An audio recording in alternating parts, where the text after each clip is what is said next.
Thank you so much, and warmly wishing you all good morning and happy to be here.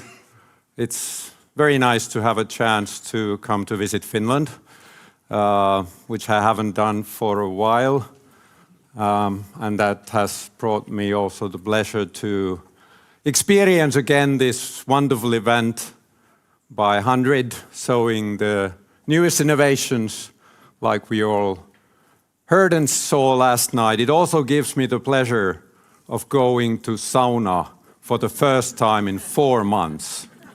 And I can tell you that for a Finnish person, the description and the definition of eternity is 4 months without sauna. That's how it's taught in the Finnish national core curriculum, and nobody disagrees with it.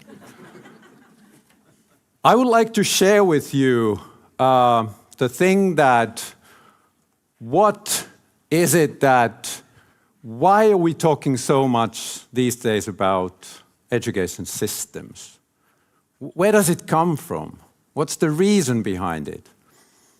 And I do believe that it is true that we are experiencing an era of not an era of change, but a change of era. Or living the time between worlds, as Zach Stein in his book title puts it. And that is a kind of an era where we see that things that used to work don't work anymore. We all can feel that in different sectors of life. But at the same time, the new, we don't really know yet what are the new things that will work with these new challenges. We can kind of sense that there might be something emerging, but the picture isn't clear yet. And I think one of the big things that we are trying to go with is to better understand systems. We have a way of making sense of reality where we look at things as separate things. That's about the material world, and that's about us as individuals. And then we end up with this. That's when you look at things as separate things and individuals as separate individuals. And we should understand that actually everything is in a way a process. And what is important is the thing that happens between, the interaction between different people.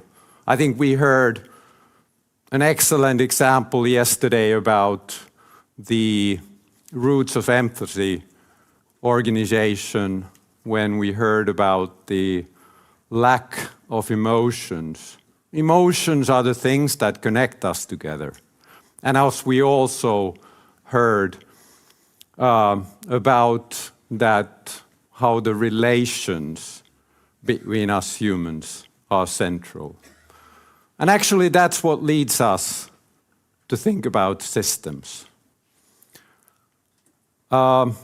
When we're talking about education systems, we're talking about human living, learning, adaptive systems. They are systems that if something happens in that system, the whole system changes. They are systems that you can only understand in a context. They are very strongly context bound. And as they are open systems, they are constantly changing. The education system is not a machine. It doesn't function like an engine.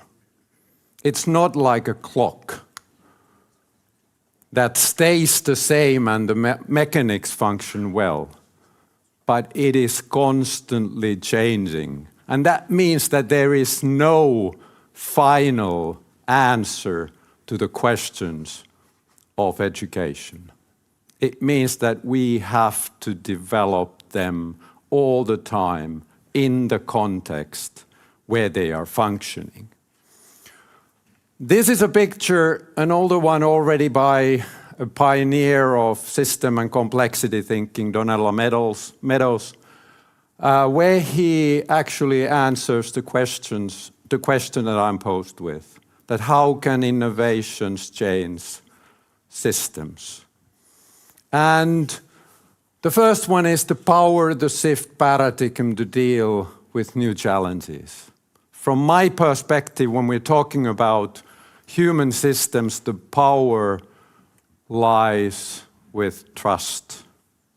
Because trust is the thing that gives the oil for education systems to develop and evolve. It is also about the paradigm of that system, and that paradigm is, for example, the meta rules that govern how that system is functioning. And it's also about the system goal, the purpose, why it is there. And I think that's such a big thing that we have to understand better with education, that on different layers and different levels of an education system, do the different actors understand the purpose of that system in a similar way? Is there somebody who brings those different actors? And now I'm talking also about parents, the living community, of course the teachers and the school community, but also then the education providers level and also the kind of regional or national decision-making level. Is there somebody in the system who brings those different actors together? That thing has many names, sometimes called a system convener or a gardener. But I think that that is quite often lacking in the system. And what is important with that role is the fact that that kind of an actor cannot drive its own agenda. Because if it has an agenda of its own, that ruins the trust in the system.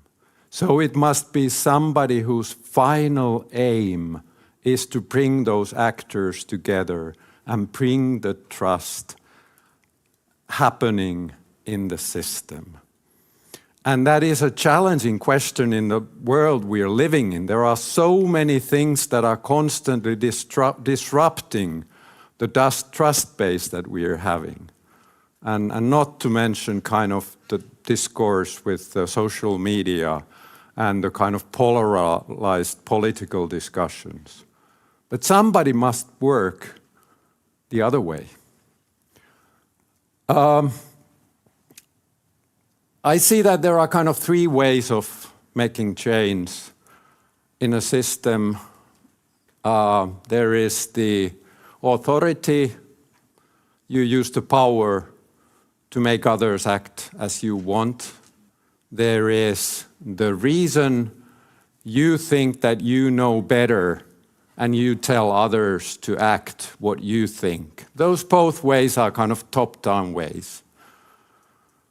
Both ways are very bad in making learning happen.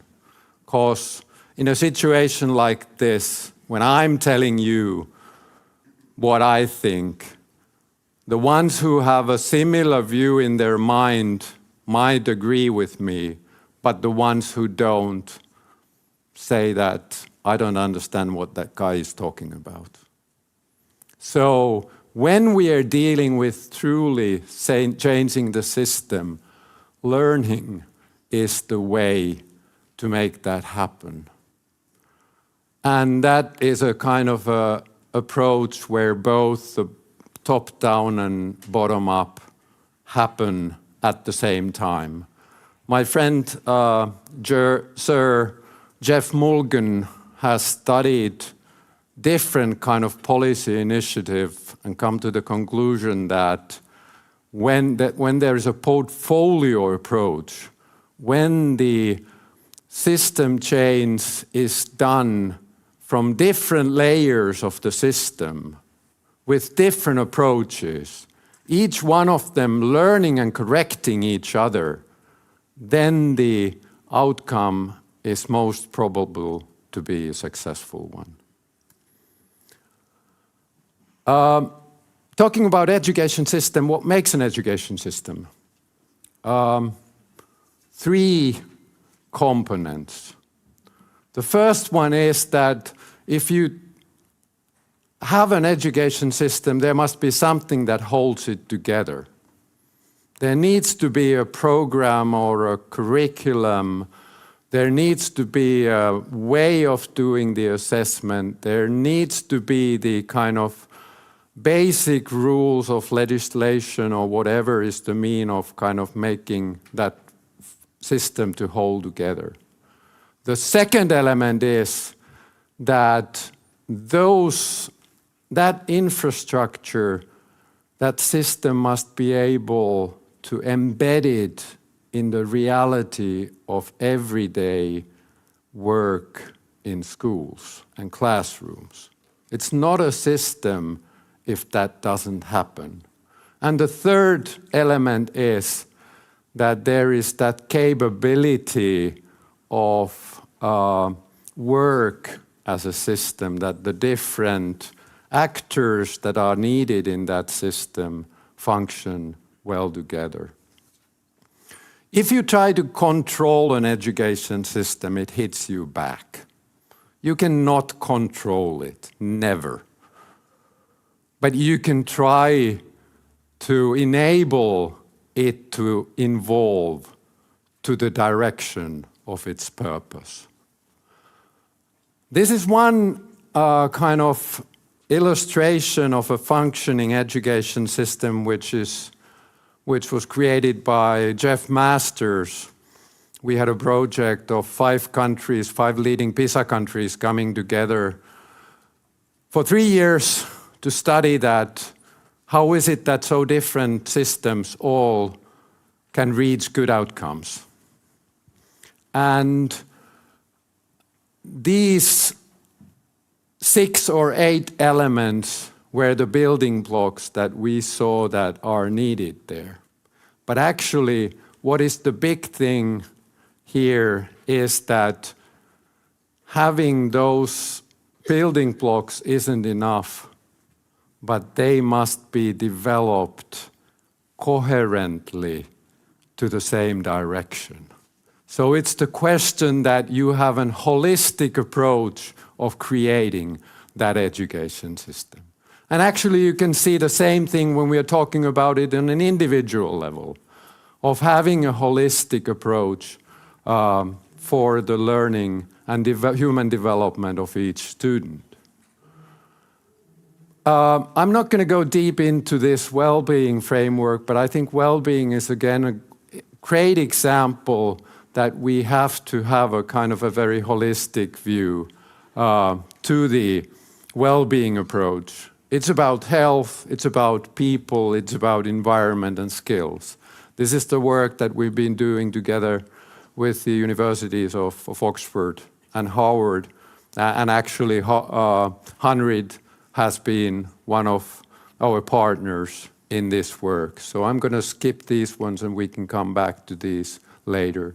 I'm just going to end up saying that at the International Baccalaureate, we are also trying to embed the understanding of systems to our programs. This is a pilot, an experiment that we are doing in the United World College Atlantic in the 4 areas of food, biodiversity, energy, and migrations, where the students are experimenting with an alternative way of assessment, kind of project-based approach, utilizing futures thinking, systems leadership, and also the kind of futures thinking.